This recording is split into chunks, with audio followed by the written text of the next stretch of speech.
Assalamualaikum warahmatullahi wabarakatuh. Saya Agnes Kafi. Saya akan menjelaskan fungsi komputer dan operasi masing-masing komponen. Yang pertama ada input device atau alat masukan. Input device adalah perangkat keras komputer yang berfungsi sebagai alat untuk memasukkan data atau perintah ke dalam komputer, contohnya keyboard. Dua, ada output device atau alat keluaran. Output device atau alat keluaran adalah perangkat keras komputer yang berfungsi untuk menampilkan keluaran sebagai hasil pengolahan data. Keluaran dapat berubah hard copy atau ke kertas, soft copy atau ke monitor, ataupun berupa suara. Yang ketiga ada I/O port. Bagian ini digunakan untuk menerima ataupun mengirim data keluar sistem.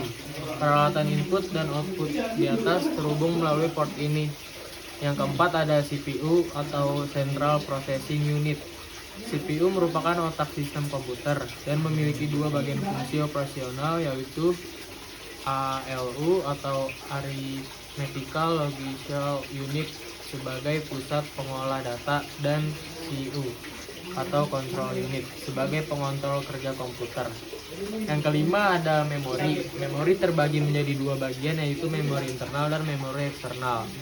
Memori internal berupa RAM atau Random Access Memory yang berfungsi untuk menyimpan program yang kita olah untuk sementara waktu.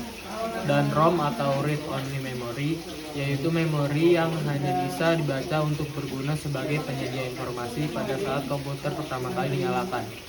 Yang keenam ada data bus, adalah jalur-jalur perpindahan data antar modul dalam sistem komputer.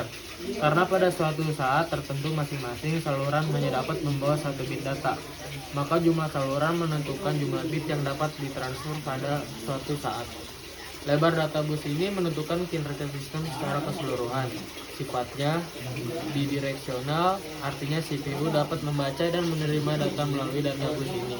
Data bus biasanya terdiri atas 8, 16, 32, atau 64 jalur paralel. Yang ketujuh ada address bus, digunakan untuk menandakan lokasi sumber ataupun tujuan pada proses transfer data. Pada jalur ini, CPU akan mengirimkan alamat memori yang akan ditulis atau dibaca. Yang kedelapan ada control bus. Control bus digunakan untuk mengontrol penggunaan serta akses ke data bus dan address bus. Terdiri atas 4 sampai 10 jalur paralel. Sekian dari saya penjelasan fungsi komputer dan operasi masing-masing komponen. Terima kasih. Wassalamualaikum warahmatullahi wabarakatuh.